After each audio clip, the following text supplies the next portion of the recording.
When I first brought up the idea of a girls' trip, it was over dinner with my husband Nathan. The words came out casually, almost offhanded, as if the thought had only just occurred to me. "The girls are planning a weekend trip to the mountains," I said, spearing a piece of broccoli with my fork. "It's been so long since we've done anything like that. I think it'll be good for me." Nathan, engrossed in his phone, nodded absent-mindedly. "Sounds nice," he replied, his tone neutral. For a moment, relief washed over me. He didn't question it, didn't ask who was going or when we'd leave. It was almost too easy. The truth was, this wasn't a spontaneous idea. I had spent weeks meticulously planning every detail. The girls were going, yes, but they had no idea about the hidden agenda I'd worked so hard to disguise. They thought we'd spend the weekend gossiping over glasses of wine, hiking scenic trails, and indulging in spa treatments. And we would, at least partially. But for me, the trip was about something else entirely, someone else. Someone who had been occupying far too much space in my thoughts for the past 6 months. His name was Eric, and he was everything Nathan wasn't. Adventurous, spontaneous, and dangerously charming. Eric had entered my life through a mutual friend. At first it was harmless. Quick chats at social gatherings, friendly banter that never crossed any lines. But as time passed, our conversations grew longer, deeper. He had a way of looking at me that made me feel seen in a way I hadn't felt in years. With Nathan, things had become so routine, so predictable. Eric, on the other hand, was a whirlwind, a reminder of the person I used to be, before marriage and responsibility dulled my edges. The idea for the trip had come after one of those late-night conversations with Eric. We had been talking about our favorite places to escape the grind of daily life, and he mentioned the cabin he owned in the mountains. "You should come sometime," he'd said, his voice light but his eyes serious. I laughed it off at the time, but the seed had been planted. The cabin, the girls' trip, the perfect excuse. It all fell into place, so effortlessly that it felt like fate. And now, sitting across from Nathan at our dining table, I couldn't believe how easily he had accepted the idea. Over the next week, I busied myself with the preparations. I texted the girls, confirming who could make it and who couldn't. I created a group chat filled with Pinterest-worthy itineraries and links to quaint local restaurants. All the while, Eric and I were having our own separate conversations, crafting a different kind of plan. He'd be nearby, staying at his cabin. We'd accidentally bump into each other while I was out exploring, and the rest of the girls wouldn't suspect a thing. It was risky, sure, but the thrill of it was intoxicating. Nathan didn't ask many questions about the trip, which both relieved and unnerved me. His easygoing attitude had always been one of the things I loved about him, but now it felt like a double-edged sword. Was he really this trusting, or was he simply uninterested? Either way, his lack of curiosity worked in my favor. It allowed me to prepare without interruption, to perfect every detail of my story, without fear of being caught. The night before I left, I found myself lying awake, staring at the ceiling. Nathan was beside me, his soft snores filling the room, and for a moment I felt a pang of guilt. What was I doing? Was this worth risking everything we had built together? But then I thought of Eric, his smile, the way he made me laugh, the way he made me feel alive. And the guilt was replaced by something else. Anticipation, excitement. I turned onto my side, away from Nathan, and closed my eyes, determined to ignore the voice in my head that begged me to reconsider. The morning of the trip arrived, and the house was a flurry of activity. I double-checked my bags, making sure I hadn't forgotten anything. Nathan helped me load the car, his usual calm demeanor unchanged. "Have fun," he said, leaning in to kiss my forehead. "You deserve it." His words were kind, sincere, and they twisted the knife of guilt deeper into my chest. I forced a smile, thanking him, and climbed into the car. As I pulled out of the driveway, I glanced in the rearview mirror, watching him wave until he disappeared from sight. The drive to the mountains was uneventful, the winding roads flanked by towering trees and the occasional glimpse of a sparkling lake. I kept the radio low, my thoughts loud enough to fill the silence. The group chat buzzed with messages from the girls, coordinating our arrival times and sharing their excitement. I responded dutifully, playing the role of the eager trip organizer, but my mind was elsewhere. "She's young, my mind." I kept checking my phone, waiting for a message from Eric. When it finally came, a simple, "See you soon," my heart skipped a beat. We arrived at the cabin by late afternoon, the sun casting a golden glow over the rustic wooden structure. The girls were in high spirits, unpacking their bags and marveling at the cozy interior. I joined in their laughter, their excitement, but it felt distant, like I was watching myself from the outside. My mind was already a mile away, at Eric's cabin, imagining the moment we'd see each other again. As the sun dipped below the horizon, we gathered around the fireplace, sipping wine and sharing stories. It was exactly the kind of bonding experience I had promised, and for a while I allowed myself to relax. But when my phone buzzed with another message from Eric, the calm shattered. "Everything set for tomorrow?" it read. I glanced around the room, making sure no one was paying attention, and quickly typed out a response. "Yes, can't wait."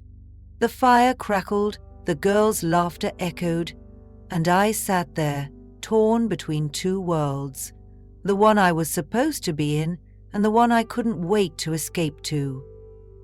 The night stretched on, and as I finally climbed into bed, I couldn't help but feel the weight of what was to come. Tomorrow would change everything.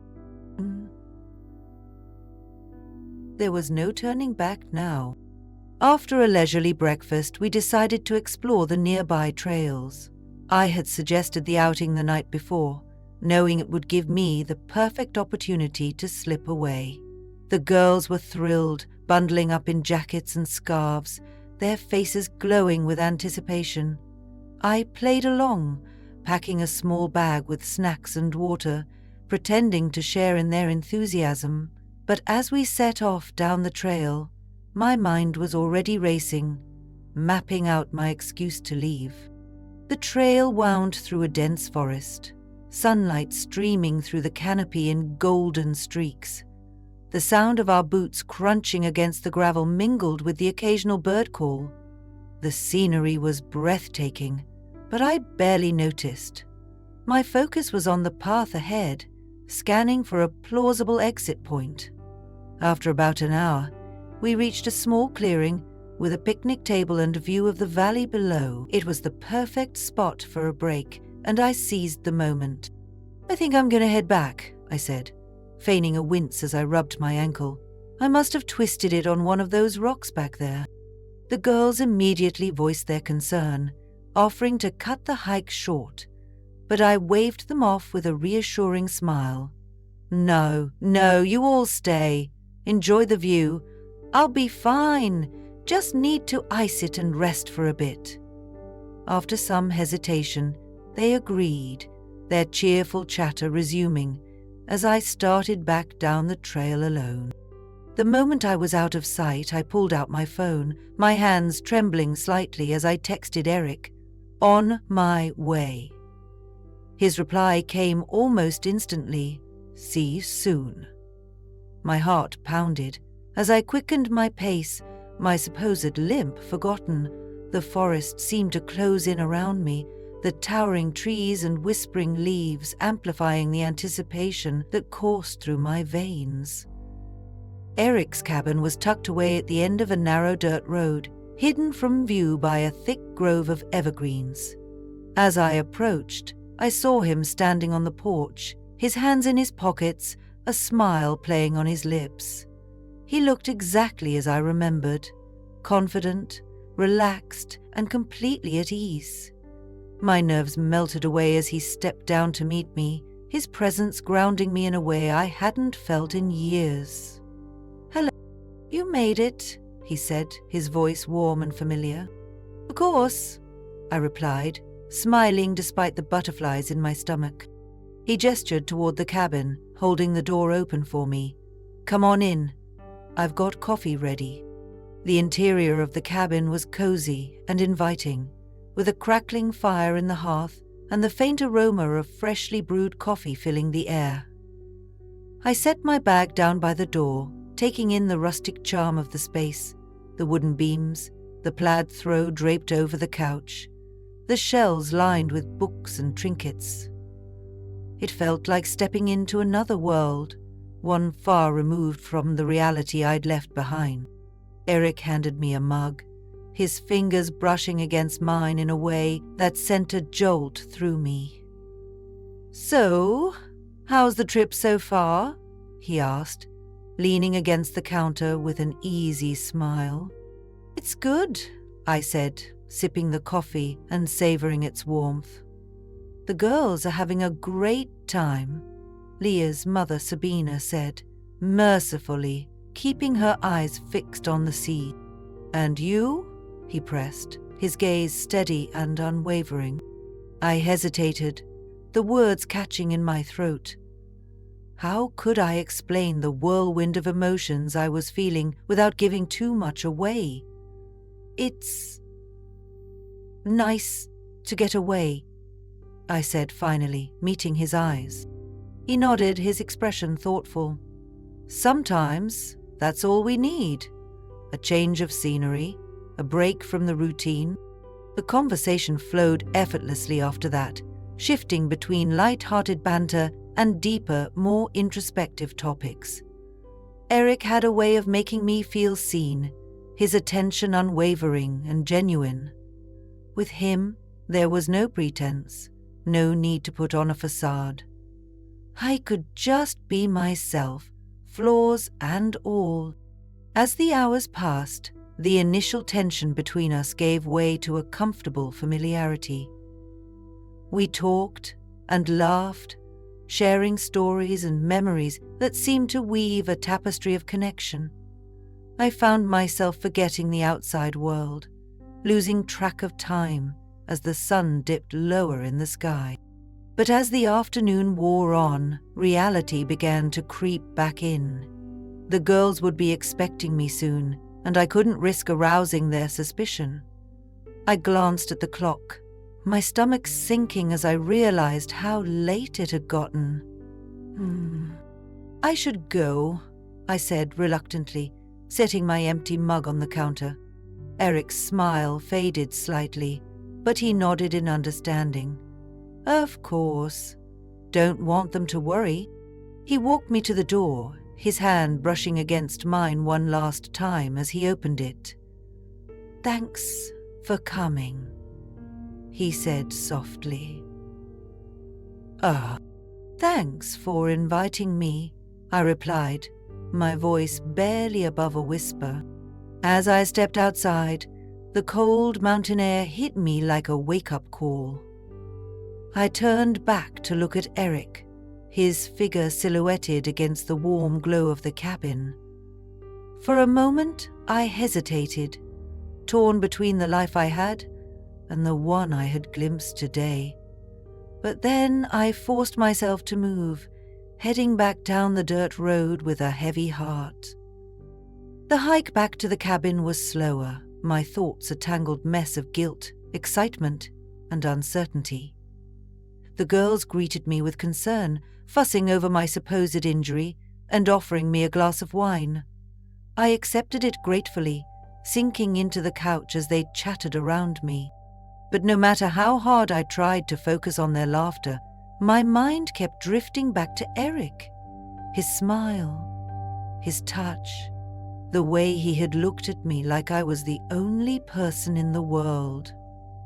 I knew I was playing with fire, but for the first time in years, I felt alive. The next morning, I woke to the faint sound of birds chirping outside the window, a gentle reminder of the serene mountain setting I had chosen for this trip. But the serenity felt at odds with the storm brewing inside me. I lay there for a while, staring at the ceiling, replaying every moment from the previous day with Eric. My heart felt heavy with guilt, but there was also an undeniable warmth that I couldn't shake. The girls were already up when I emerged from the bedroom, their cheerful voices carrying from the kitchen. I joined them, plastering on a smile as I poured myself a cup of coffee. They were planning another day of activities: sightseeing, shopping, maybe a visit to the nearby hot springs. The idea of spending another day pretending everything was normal felt exhausting, but I nodded along, determined to play my part. As we sat around the table, discussing the day's itinerary, my phone buzzed on the counter. My heart skipped a beat as I saw Eric's name flash across the screen.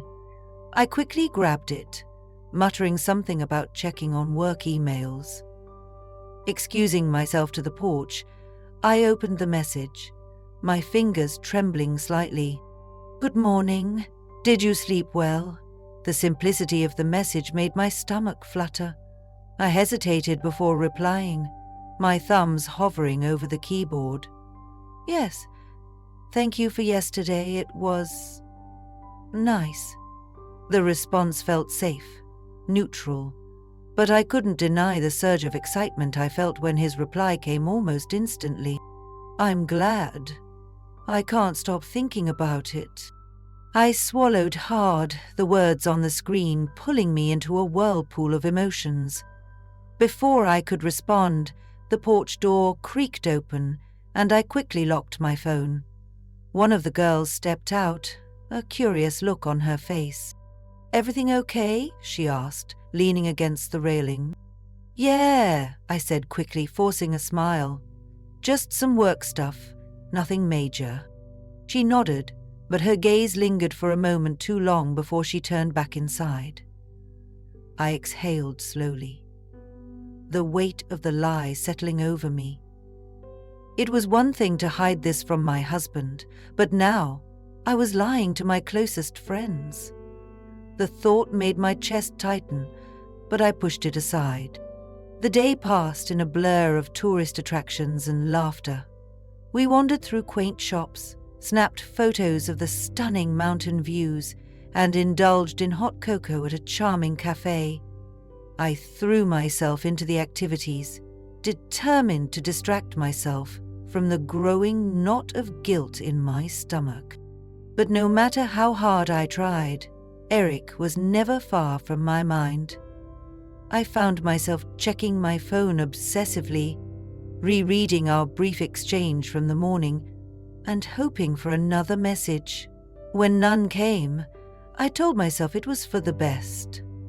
I needed to focus on the trip, on my friends, on preserving the facade I had so carefully constructed. That evening, as we gathered in the cabin for dinner, the conversation turned to relationships. It was an innocent enough topic at first, one of the girls sharing a funny story about her boyfriend, another chiming in with a tale of a disastrous first date. But then, the questions turned to me. "How are things with Mark?" one of them asked, her tone light but curious. My fork paused halfway to my mouth, and I forced a smile. "We're good," I said, the words feeling hollow. "He's been really busy with work lately, but we're managing." The girls nodded, accepting my answer without question, but I could feel my pulse quicken. I hated lying to them, hated the way my words felt like they were sticking in my throat. But what choice did I have? Later that night, as I lay in bed, the weight of the day's deceptions pressed down on me. I stared at the dark ceiling, my mind racing with thoughts of Eric, of Mark, of the tangled web I was weaving. I knew I was walking a dangerous path, but I couldn't seem to stop myself. A smile. My phone buzzed on the nightstand, and I grabbed it, my heart leaping when I saw Eric's name. "Can we talk?" the message read. My fingers hovered over the screen, torn between wanting to ignore it and the undeniable pull to respond. Slipping out of bed, I tiptoed to the living room, clutching the phone tightly in my hand. The cabin was silent, the soft noise of the girls drifting from their rooms. I settled on the couch, the glow of the phone illuminating my face as I typed. "What's on your mind?" "Huh." Again. His response came quickly. "You." I closed my eyes, the simplicity of his reply both thrilling and terrifying. "Eric, we can't keep doing this," I typed, my fingers shaking. "But we already are," he replied, "and I can't pretend I don't feel something for you." My breath hitched, and I set the phone down, burying my face in my hands. How had I let it get this far? What was I doing? But even as those questions swirled in my mind, I couldn't deny the truth. I didn't want to stop, whoever. The next morning, I woke early, the weight of my emotions making it impossible to sleep. I slipped out of the cabin, pulling on a jacket as I made my way to the nearby lake. The air was crisp and still, the water reflecting the soft hues of dawn. I sat on a rock by the shore, staring out at the serene landscape and trying to untangle the mess in my head. I thought about Mark, about the life we had built together, about the promises we had made. And then I thought about Eric. His smile, his words, the way he made me feel seen in a way I hadn't in years. The sound of footsteps behind me broke my reverie, and I turned to see one of the girls approaching, her expression curious. "Couldn't sleep either?" she asked, sitting down beside me. "Yeah," I said, forcing a smile. "Just needed some air." She nodded, her gaze fixed on the horizon. For a moment we sat in silence, the quiet companionship soothing. But then she turned to me, her eyes searching. "Is everything okay?" she asked gently. "You've seemed distant." Distant? My heart pounded and I looked away, my fingers gripping the edge of the rock. "I'm fine," I said quickly. "Just tired, I guess." "Auntie ran away," I reminded her. "She came to refuse the man." She didn't press further, but her concern lingered in the air as we sat there, the silence between us heavy with unspoken truths. The rest of the trip passed in a haze of forced smiles and growing unease. Each moment felt heavier than the last, the lies piling up like snowdrifts, impossible to ignore.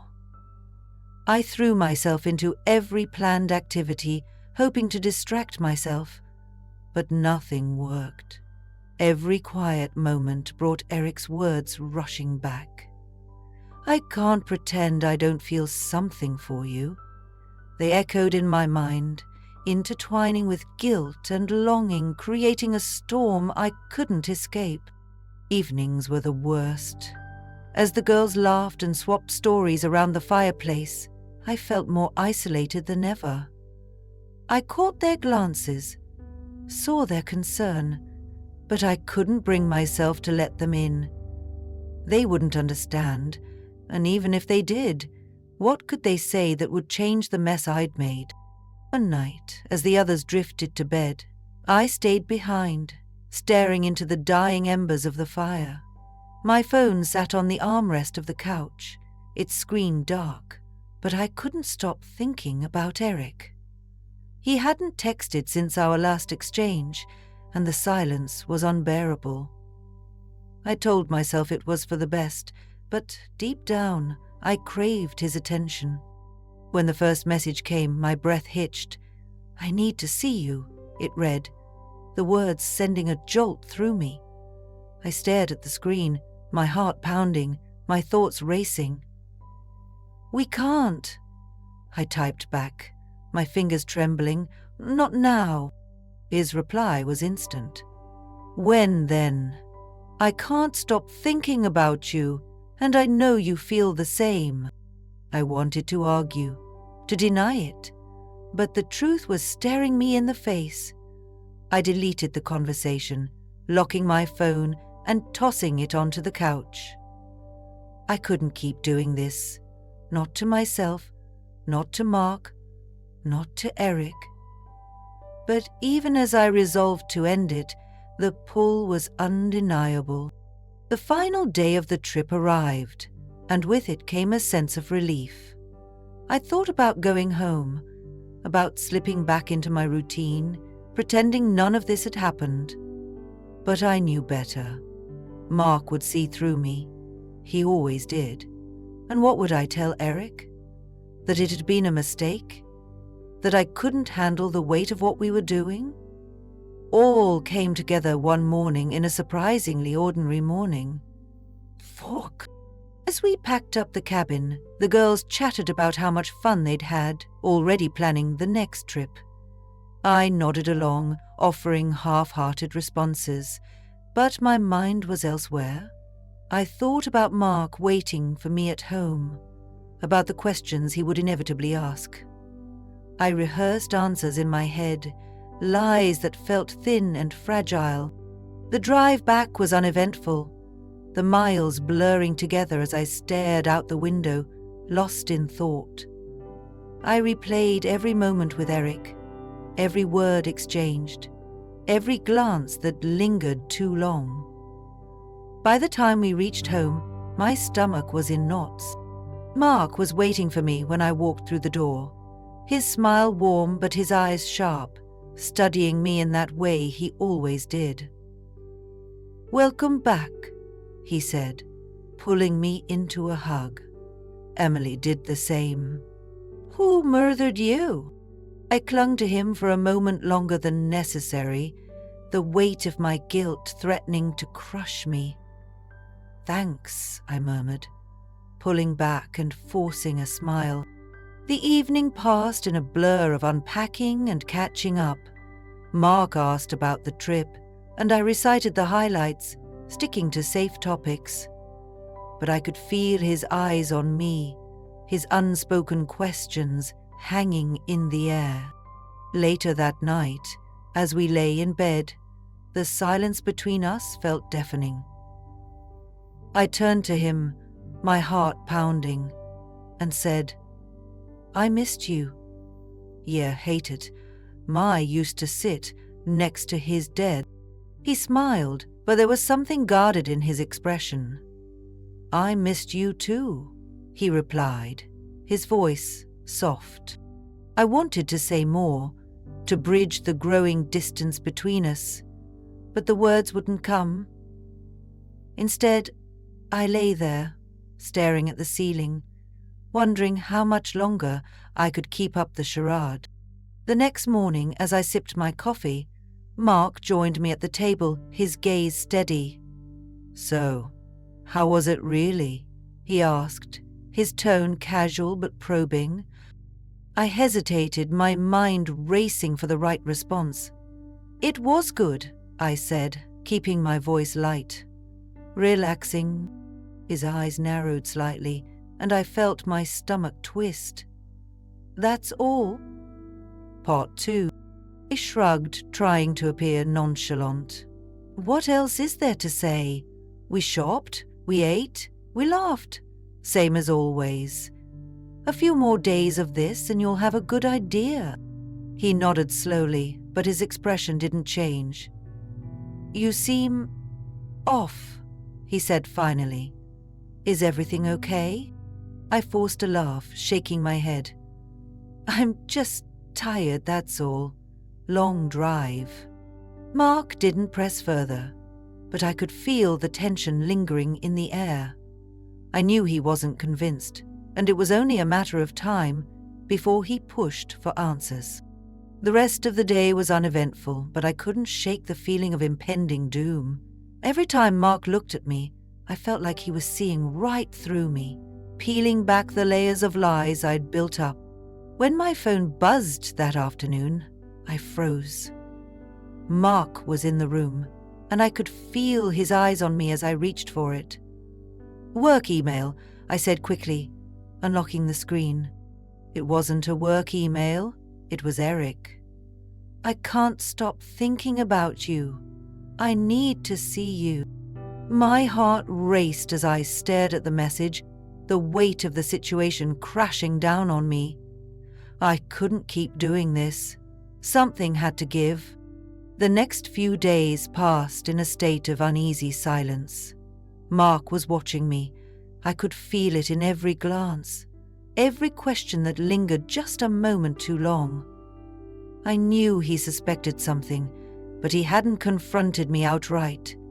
It was like we were both waiting. Me for a chance to fix everything, and him for confirmation of whatever was eating at him. I threw myself into routine, trying to act normal. I cooked Mark's favorite meals, asked about his day, and avoided my phone unless I was alone. But no matter how much I tried, I couldn't shake the growing tension. The air between us was thick, every interaction tinged with unspoken words. I thought. Mark finally broke the silence one evening as we sat in the living room, the soft glow of the television casting shadows on the walls. "Emily," he said, his voice steady but low, "I've been thinking a lot since you came back." "Okay," Maria said. I froze, my heart pounding. "About what?" I asked, feigning innocence, but my voice betrayed me with a slight tremor. Standing, I struggled with the movements in my legs until Mr. Lovefoot smiled as if he were grieved only part of the time. He turned to face me fully, his eyes searching mine. "About us. About the trip. Something feels off, and I can't shake it." "Huh?" "Last year." I swallowed hard, forcing myself to meet his gaze. "Off? What do you mean?" Mark exhaled slowly, leaning forward and resting his elbows on his knees. "I know you, Emily. I know when you're not telling me everything. I just need you to be honest with me." The room felt like it was closing in around me, the weight of his words pressing down on my chest. "There's nothing to tell," I said, the lie tasting bitter on my tongue. "It was just a trip, that's all." His jaw tightened and he nodded, but I could see the disbelief in his eyes. "Okay," he said quietly, leaning back against the couch. "If you say so." But he didn't look convinced, and I knew this wasn't over. That night I lay awake, staring at the ceiling as Mark slept beside me. The guilt was suffocating, and I knew I couldn't keep lying to him, but how could I tell him the truth without destroying everything? The next morning, I woke to the sound of Mark moving around in the kitchen. I got up, pulling on my robe and steeling myself for another day of pretending everything was fine. But as I entered the room, I knew something was wrong. Mark was sitting at the table, my phone in his hand. My stomach dropped as I realized I'd left it charging on the counter the night before. "What's this?" he asked, holding up the screen. Couldn't see what was on it, but I didn't need to. The look on his face told me everything. Mark, I can explain," I stammered, stepping forward, but he held up a hand to stop me. "Explain what?" he said, his voice sharp.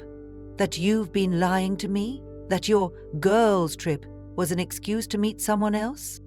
Tears welled up in my eyes as I shook my head. "It's not what you think," I said, my voice breaking. "I didn't mean for any of this to happen." "Al." Mark stood, his expression a mixture of anger and hurt. "Then tell me, Emily, what did happen? Because from where I'm standing, it looks pretty clear." I took a deep breath, forcing myself to stay calm. "I met someone, yes," I admitted. "But it wasn't planned. It just happened. And I didn't know how to stop it." His laugh was bitter, almost a bark. "You didn't know how to stop it? Are you kidding me? You could have stopped it by not lying to me, by not going." "I know," I said, tears streaming down my face. "I know I messed up, but I didn't want to hurt you, Mark. I didn't want any of this." Mark shook his head, pacing the room. "You didn't want to hurt me? Well, congratulations, Emily, because you did. You broke us. You made a strong fellow of me. You can't be credited with that." His words hit like a punch to the gut, and I felt my knees buckle. I sank into a chair, burying my face in my hands. "I'm sorry," I whispered, my voice barely audible. He stopped pacing, turning to look at me. "Sorry doesn't fix this," he said, his voice quieter now but no less firm. "You need to decide what you want, Emily, because I can't do this anymore." I looked up at him, my vision blurred with tears. "I want you," I said, my voice trembling. "I want us. Please, Mark, I'll do whatever it takes to fix this." He stared at me for a long moment, his expression unreadable. Finally, he nodded. "Then prove it," he said simply. Paragraphs 11. It wasn't a promise of forgiveness, but it was a chance I didn't deserve, but one I was determined to take. The days that followed were some of the hardest of my life. Mark and I talked, really talked, for the first time in years. I told him everything, leaving nothing out, and he listened, though I could see the pain in his eyes with every word. "Playing the army," Mark told me. "We agreed to try counseling, to rebuild what we'd lost. But I knew it wouldn't be easy. The trust we'd once had was shattered, and it would take time to piece it back together." "Plot down," she said, on her way to her side of the car. Eric, of course, was gone. I blocked his number, deleted every message, and erased him from my life. It was the least I could do, but it didn't erase the damage that had already been done. Mark and I still had a long way to go, but for the first time in months, I felt a glimmer of hope. It wasn't a perfect ending, but it was a start, and sometimes that's enough.